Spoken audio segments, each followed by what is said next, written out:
The real question is, tuloy natin yung kay Paulo. The real question is, who are you really serving? The Philippines or the CIA?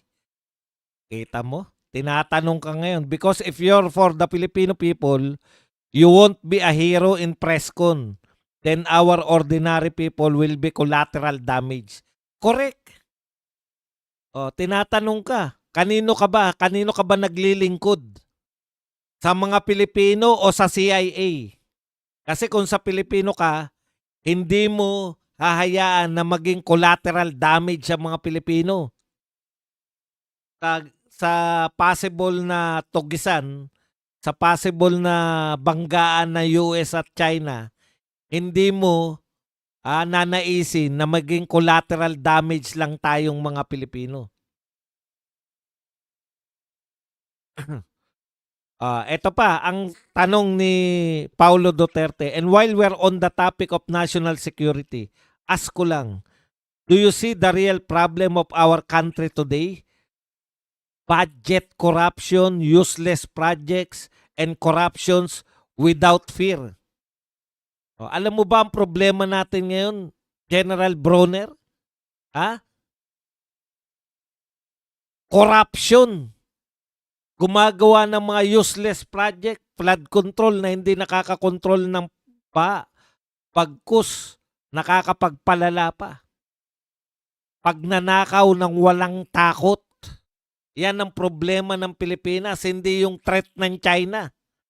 Threat kayo ng threat ng China.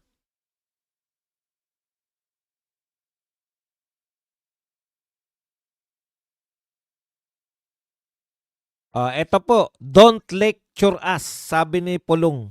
Don't lecture us about defending the nation if you can't even defend the people from thieves in uniform and suits. Alam mo, ang request sa'yo, ipagtanggol mo yung mga Pilipino laban sa mga magnanakaw. Hindi yung kung ano-anong gera yung gusto nyong pasukin.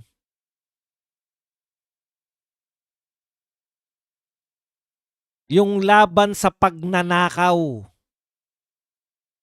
Suportahan mo yung mga Pilipino.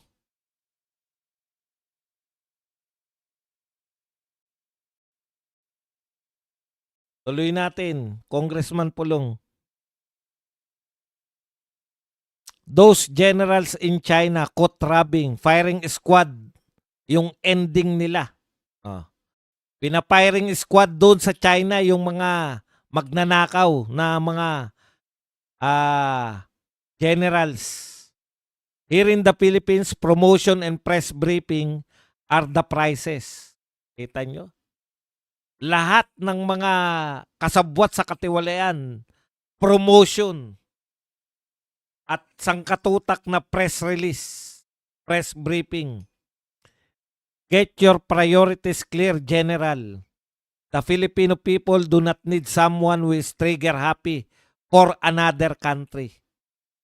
They need a leader who will fight for them and protect their future, not offer them as targets. Grabe.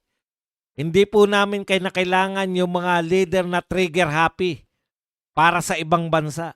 Ang kailangan namin ay yung mga leader na magpoprotekta at hindi i-offer ang mga Pilipino bilang target. Ayaw mi himuag ugo. Don't treat us like fools. Huwag mo kaming ituring na mga buang-buang. We want peace, security, and sovereignty, not missiles with someone else's fingerprints. Representative Paulo C. Duterte. Correct na correct ka. Sana nag-senator din si Pulong. Paubaya na sana sa mga mas bata yung mga pagiging congressman. Pumapalag-palag na po si Pulong. Dati tahimik lang si Pulong. Ngayon po, pinapalagan na yung mga pinagagawa nyo sa Pilipinas. Hindi misay lang kailangan natin. General Browner. Peace, security, and sovereignty. Huwag mo kaming pinaglululoko. Yan po ang malupit, matapang na pahayag ni Congressman Paulo Duterte. Meanwhile, under the Bangag administration, zero improvement in fishermen's protection. Correct. Sa Basilan, ingat po kayo dyan. Zero improvement in fishermen's protection. Alam nyo po, sabi po ng mga mangingisda sa Baho de Masinloc, nung panahon ni Pinoy, nakikipagmatigasan tayo sa China. Hindi po sila nakakapangisda. Panahon po ni Duterte, pinayagan na po sila. Yan po ang epekto ng diplomasya. Hindi po kinakailangan, galit kami, China, China. Hindi po ganun ang diplomasya. Ang diplomasya po, yung hindi ka nakukuhanan ng teritoryo. Yung mga mangingisda mo nakakapangisda sa ating katubigan. Yung iginagalang ka ng mga kapwa mo, leader ng ibang bansa. Yun po ang diplomasya. Iginagalang kanila. Eto, ang tigas-tigas, hindi tama yung pumapayag. Bombahin mo ng water cannon. Eto nga, US, Europe, Australia, Japan, tulungan nyo kami. Binubomba kami. Ha? Binubomba kayo? Oo, ng water cannon. Tubig pa lang ang pinambobomba sa atin. Humihingi na tayo ng tulong sa international community. Alam niyo po, eto real talk sa lahat po ng kasaysayan, ang usapin po ng teritoryo ay usapin po ng pagtatanggol. Hindi po yung inaapi kami, binubomba kami ng hindi niyo po kasalanan to. Kayo pong nariyan, mga Coast Guard po na nariyan, hindi nyo po kasalanan tong sinasabi ko. Hindi ko po kayo kinakantyawan. Yung mga leader po na nag-uutos sa inyo ng gagawin. Ang teritoryo po, pinagtatanggol po yan. No? Tayo kasi, ang nagpapasya sa atin, demanda natin ng China. Hindi demanda mo, bakit? Kasi tinayo ang teritoryo. Wala pong ganun. Yung Espanyol na nakop ng buong mundo yata nasakop ng Espanya noong araw. May nagdemanda ba sa kanila? Dinemanda ba Spain? Putya, didemanda namin kayo. Didemanda namin kayo. Sinakop na Spain niya lahat ng South America, Central America. Espanyol lahat ng salita dyan. Dahil sinakop nila yan. May nagdemanda ba sa Espanya? Yung Roman Empire, lahat po ng Europe ngayon, Roman Empire yan. Nagdemanda ba sila sa mga taga-Roma? Didemanda namin kayo, sinasakop nyo kami.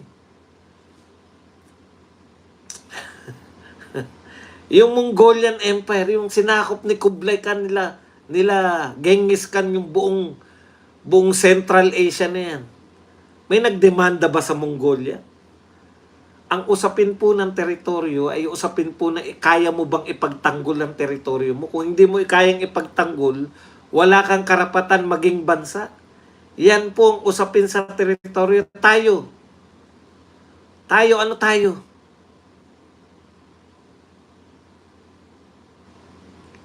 Ay, sinasako po yung mga tubig namin. Demanda namin kayo. Dinemanda nyo ba? Sige.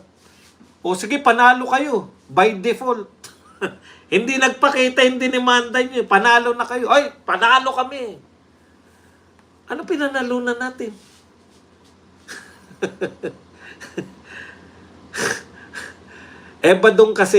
Badong, alam mo, ikaw, hinahalimbawa mo, nung araw pa, 1500s pa tayo sinakop ng Espanya.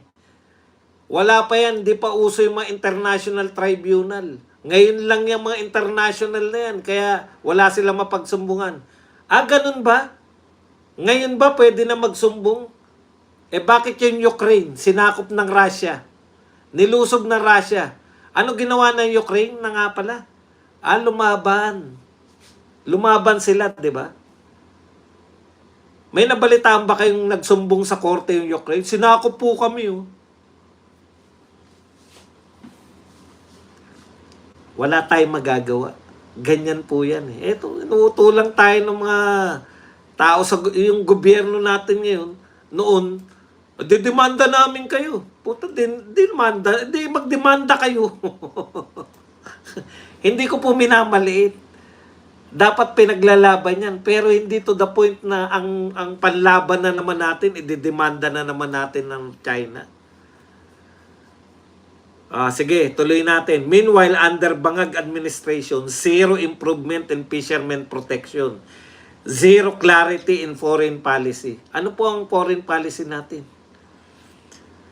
Zero backbone in facing economic collapse. Zero backbone. Economic collapse. Pero todo effort sa pagpapakyut sa Amerika. Yan lang po. Correct na correct ka dyan, Congressman Pulong. Panay lang tayo pakyut. Pakyut lang po tayo sa Amerika. To Auntie Claire. Ito, para sa iyo, Auntie Claire. Makinig ka kay Pulong. If you cannot defend your president's failure, don't rewrite success of the previous one. Kung hindi mo kaya, kung wala kang maipagtanggol, hindi mo kayang ipagtanggol yung failure ni BBM, hindi mo kayang ipagmalaki yung mga kapalpakan ni BBM, huwag kang manira. Huwag mong i-rewrite ang history. At sisiraan nyo na lang. Ang problema nyo, dahil wala kayong may pagmalaki, siraan na lang yung dating Pangulo. Do not disrespect a leader who actually delivered safety and stability for our citizen while you are busy crowdsourcing solutions for the economy. Huwag mong kantsawan, huwag mong i-disrespect yung leader na totoong nagtrabaho para sa Pilipinas. Panay pakyut lang ginagawa mo eh. Ewan ko kung kanino ka nagpapakyut, sa camera ba o sa kung kanino. The Duterte administration face challenges head-on. Ang Duterte administration tinanggap ang hamon, lahat ng dumating, lahat ng problema dumating, nilutas. And most of all, it delivered. At sa lahat po ng nangyari sa Duterte, may pagmamalaki namin na may nagawa po ang aming Pangulo. Pinakamalulupit, hindi nyo po kakayanin yung nangyari kay Tatay Digong. Hindi nyo po kakayanin yung problema. Yun na lang minana niya eh. Imagine nyo po, ang minana ni Tatay Digong kay Pinoy, sangkatutak na problema, partikular, krimen, graft and corruption, at droga. Tapos nag-war on drugs si Tatay Digong. Ang minana mo, BBM, 6 na taon na walang na-create na bagong addict. 6 na taon, imaginein mo. Sigurado ka ba dong na walang naging addict nung panahon ni Digong? Meron siguro pero hindi na normal yun. Biruin nyo, balitang-balita, putya, pinapatay mga addict Putya, mga pusher, mga tulak, pinapatay. Kakilala ko, natumba dami kong kakilala. Hindi siya addict ngayon. Hindi ako addict ngayon Pinapatay yung mga addict, pinapatay yung mga involved sa droga. Subukan ko kaya maging addict ngayon sa panahon ni Duterte. Subukan ko lang kung kaya nila ako. 'Di ba? Hindi nyo ba naisip yun? Yan ang minana ni BBM. Napatino. Yung naiya na lang.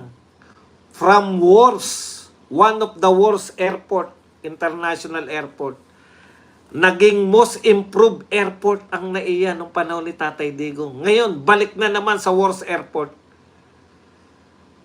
Grabe, nagmana ka ng katinuan.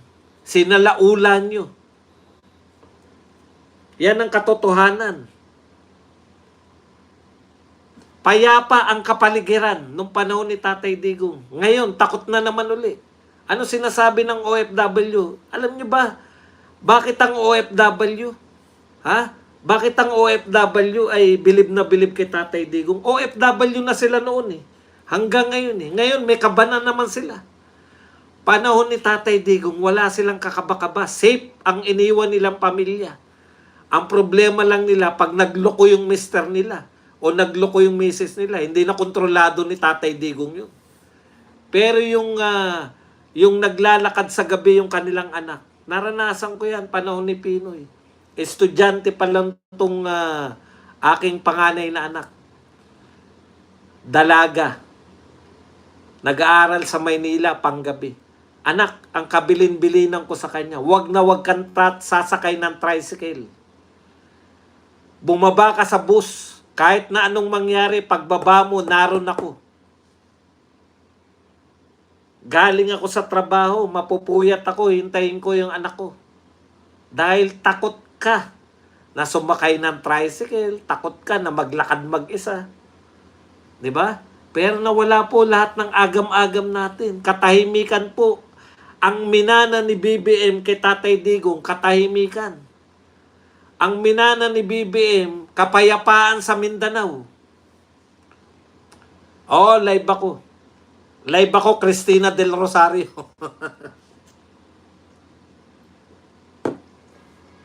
Kapayapaan sa Mindanao. Ngayon, bumabalik na naman. Bakbakan na naman sa Basilan.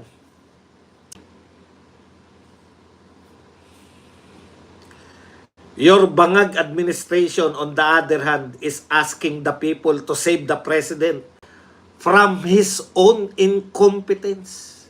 Nananawagan kayo sa tao na iligtas si BBM sa kanyang sariling incompetence, sa kanyang pagiging inutil.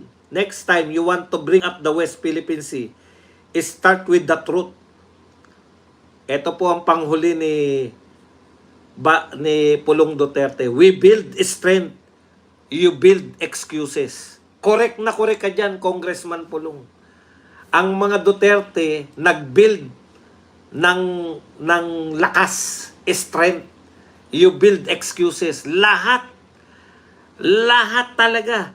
Etong gobyerno na to wala nang lutas. Mula nung umupo, lahat ng problema wala nang lutas. Bakit hindi na pinag-uusapan? Yun ang ang solusyon nila sa problema, hintayin lang nilang makakalimutan din natin yan. Hintayin lang nila na matatabunan din ng mas malaking problema. Nalutas ba yung sa simula pala? Yung problema natin sa pagtaas ng presyo ng sibuyas, bigas, etc. Nalutas ba yan? Hindi. Natabunan lang na mas malaking issue. Kaya nga yan din yun eh. Ito rin po yun eh. Ipapaalala ko lang po sa inyo. Nung ang pinoproblema pa po natin, yung mga problema ng pagtaas ng presyo ng agricultural products. Sa SONA rin po sinabi ni BBM, ang mga katagang, kaya mataas ang presyo ng bilihin natin dahil sa hoarders, smugglers, and price manipulators. Palakpakan yung mga tao, yes! Ipapakulong ko ang smugglers, hoarders, etc. May nakulong ba? Pagkatapos po ng mga palakpakan, hanggang makalimutan na lang natin, matatabunan na naman ang bagong issue, wala na naman. Tabon lang ng tabon. Kaya mahilig to, na perfecto ng administrasyon to, ang art of anong ginagawa, ano yung sinasabi ko palagi? Yung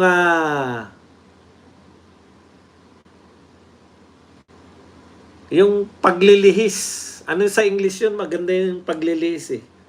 Okay. Nililihis lang nila yung mga issue. Eto, sa SONA niya rin to sinabi. 'Di ba? Sa SONA niya rin to sinabi. Diversion. Na perfect ng gobyernong tong art of diversion. At saka ano po ang kanyang pang-divert lagi? Isisi natin yan sa mga Duterte. Yung mga utututo, oo nga, kasalanan to ng mga Duterte. Naging congressman pa eh. Yung mga taga-oo nga, kasalanan nga to ng mga Duterte. Puta, naging congressman na ngayon. Bumabanat na ngayon. Duterte talaga may kasalanan yan. Ang nawala lang sa kanya dahil malaki na kinikita, congressman na, nawala na yung tulo ng laway. Si Tabi. This government perfected the art of diversion. Paninisi sa mga Duterte. Lahat Lahat ng problema ng Pilipinas